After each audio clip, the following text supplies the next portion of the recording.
Hey, what's up, y'all? Y'all know my slogan. I don't know it all, but I know what I've been through. Now, before we get into this video, please make sure you head on down to Instagram and follow us on our official Instagram page at hookahAnonymous_.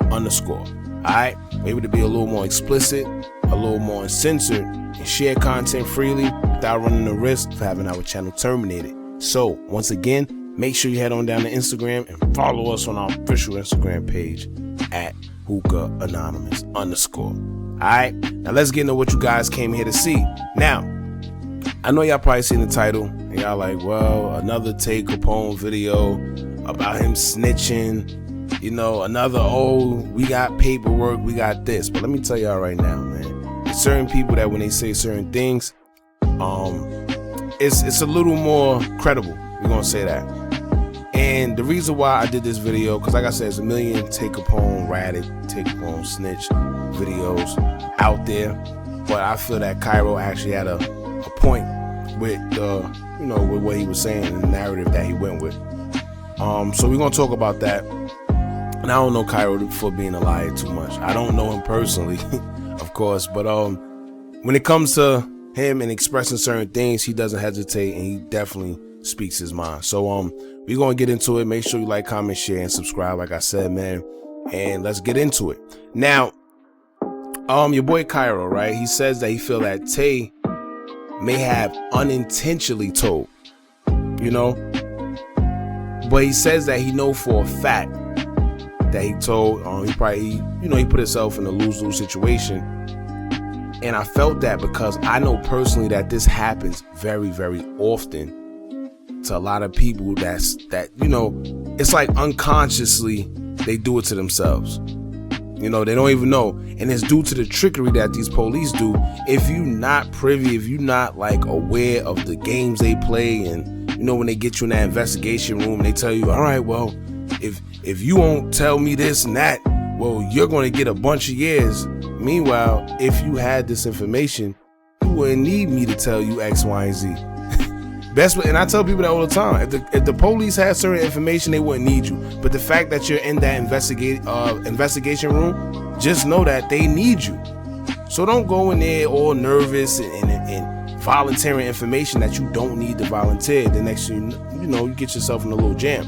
But anyway, I usually always tell y'all that the feds play foul. Just when you think they got nothing on you, when they take something to trial, they pop up on you with a CI or a CW or some type of evidence that you never even knew that they had, and then boom, you're screwed.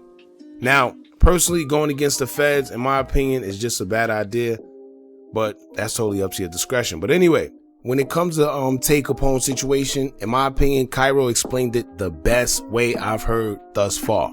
And it makes me wonder, like, Tay may have told, but the thing is, he did it unconsciously. He wasn't aware that he told. He was just being honest and he was living in his truth. It's just the fact that what he said hurt another man. Now, I can't confirm it. I wasn't there, of course, but basing it off the story that Kyro told, it makes sense. Now, if Tay Capone did in fact get subpoenaed to go to court, he definitely made some type of statement. And if you ever been through the courts and the system, you know that you can't get subpoenaed unless you wrote a statement. It's just clear cut. They don't and can't just pick any random person to speak against someone in court. They can't do that. So once again, if he was in fact subpoenaed, like I said, I wasn't there, but basing off of what Kyro said, I'm sorry. That he may have just, said something, wrote a statement that got another man in trouble. So, in a nutshell, for y'all that's not really too familiar with all that, a subpoena pretty much indicates that you said something and they're holding you accountable for what you said. That's why you write, you sign your name and all that, whatever. But like I said earlier, police are tricky when they're trying to fish for information, and I think that's how Tay Capone got tricked. Keep in mind that at the time of all this happening, these guys aren't grown men. These guys aren't privy to the law like that, and most times police know that. They prey on that, which is why a lot of younger inmates, they get railroaded because they aren't they not aware of the games that police play.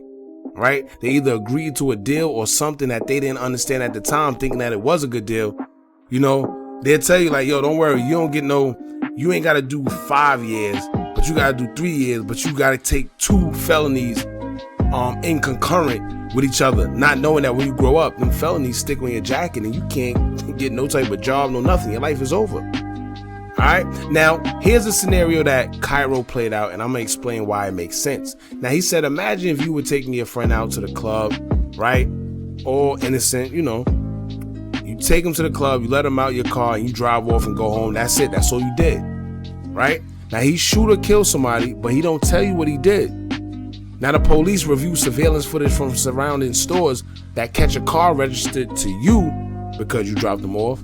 So they decide to come after you for further information because they don't know the name or know anything. They probably don't even know who the suspect is, but they know that the suspect got out of your car, right? So you knowing that you ain't do anything, you believe that you're not doing anything wrong when they come and press you about the situation. So you just telling them how your night went, right? And this is the part where I feel Tay Capone was tricked, if this in fact happened, because although he didn't do anything, he was just being honest. But if you in the street, you know you never supposed to talk in them investigation rooms unless your lawyer is present. You tell them, I want to speak with my lawyer. That's all you got to say. I don't care if they got you on camera. I don't care if they got you red-handed. For y'all youngsters that's watching this video, or just people that's not up on law and what's going on, when they put you in that investigation room, I don't care if they tell you they about to give you 50 million years. You don't want to say a word to them unless your lawyer is present. Now, once again, if you're not in the streets, or even if you're in the streets and you young and you don't know what's going on with the law, they could sway you into saying or doing certain things that you don't know that might incriminate the next person. Right? Now, here's a scenario. So-and-so who's taking it to the trial, right? Taking it to trial, tells the police that he was never even at that club. Now, dude goes to trial because he feel that they got nothing on him. Next thing you know, Tay gets subpoenaed to come to court and speak on what he was questioned on, and what he admitted was pretty much his truth, which was, I took so-and-so to the club and dropped him off.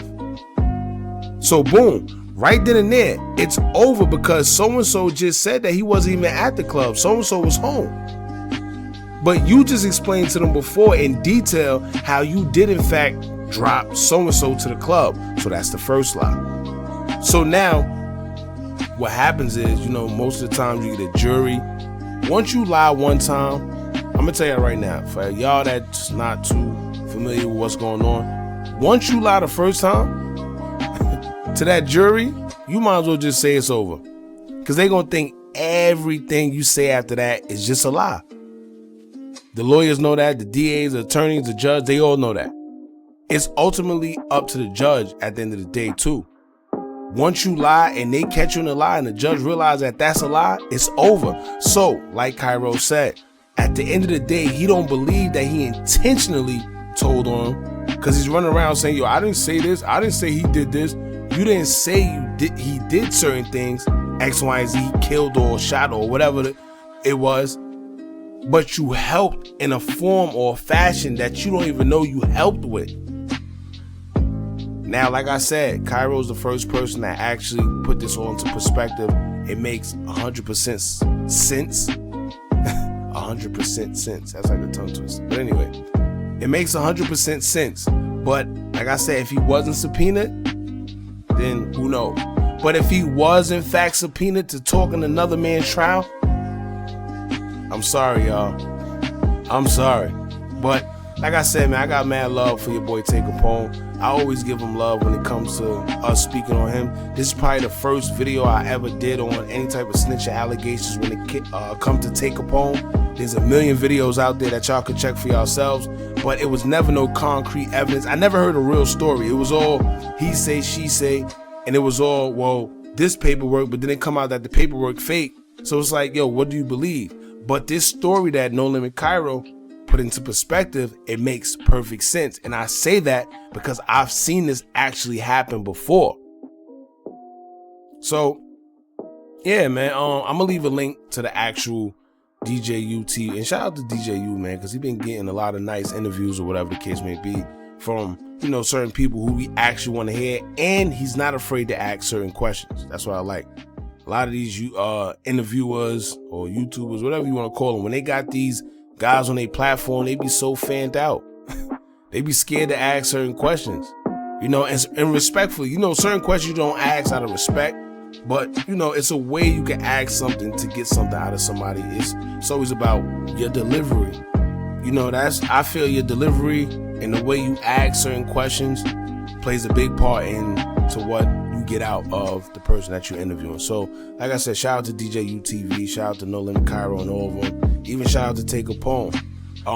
Let's see what comes out of this. I know Tay Capone definitely gonna respond on one of his videos or something. I'm gonna keep y'all updated. And yeah, man, y'all jump in the comments, let me know how y'all feel. Don't forget to like, comment, share, and subscribe. Hit that bell so you're notified every time we drop new content. And remember, as long as you keep on watching, I'm gonna keep on dropping. And I'm out.